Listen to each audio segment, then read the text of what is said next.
Jeff, great to have you on to talk about this. I mean, in terms of Howard Schultz, and I know you've chronicled his previous histories as well as that of other returning CEOs and founders at other companies where there have been great success stories in the past. What do you expect from Schultz in stint number 3, especially given the fact that this is a company that has a lot on its plate right now, whether it's challenges in China, whether it's some employees that are dissatisfied, whether it's the fact that we're facing inflation and higher prices for consumers?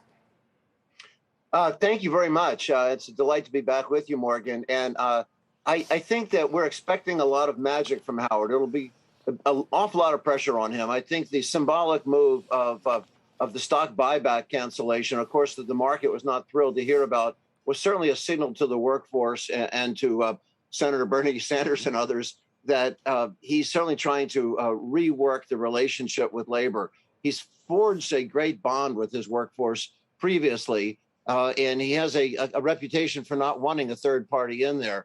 You know, I should point out that a lot of companies have done very well with labor management relations. We see, Fred Smith, who's not a returning general, but an exiting monarch of sorts. He's, been on the job for a half a century. And yet FedEx has done well as a non-union company. UPS has outperformed them as a heavily unionized company. Ford and GM have excellent labor management relations these days. And I don't think that it would be sort of the death knell of this company if they had a third party in there. I'm sure Howard feels it would be nice if they didn't need them. Howard did quite well when he returned in his third time. He took over from Orrin Smith once before, and Jim Donald, when he came back in, he took the stock price up from like $5 up to $50. But I've got to say that Kevin Johnson did a great job as CEO, much better than I expected. He doubled the stock price, and while it's down a little bit from where he took it, the all-time highs in the summer, I think it's a shame that he, and this was just not a planned exit, is that Kevin Johnson he was supposed to be with us last week at our CEO summit, presenting our Legend Leadership Award to Doug Parker so this is, I think, caught a lot of people by surprise. So when you talk about a returning general, what do you mean by that?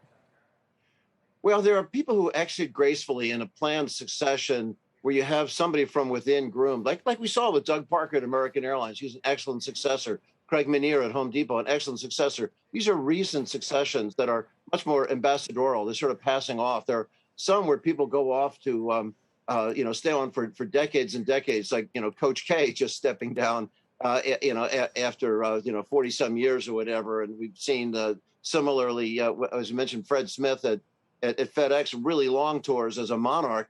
Is these generals leave office, they change their mind, like Jack Dorsey did, like Michael Dell did, like Steve Jobs did, like Jerry Yang at Yahoo did, and they come back in. Sometimes it works and sometimes it doesn't. It did not work out for Jerry Yang at Yahoo.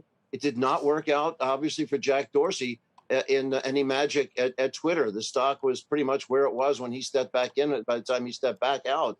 But for Michael Dell, he more than doubled the stock. He did extremely well. And of course, Howard has made it work before, and Steve Jobs is legendary what he did. The difference is these returning generals, and by the way, the Second World War was the triumph of generals like General MacArthur, General Patton, Churchill, General Montgomery for the British, and de Gaulle were all mothballed. They're all retired, and they came back in to lead their cause to a greater glory. If somebody really believes in the mission and gives it their all focus, which Dorsey didn't, then they can make a difference. So I have high hopes for Howard. I just think it was unnecessary and it was unplanned. A year ago, nobody would have seen this happening. We were told that Kevin Johnson planned to step down soon, but this abruptly was not the idea. It's an excellent board. The board it couldn't be a better board. It's just a shame they didn't plan for this better.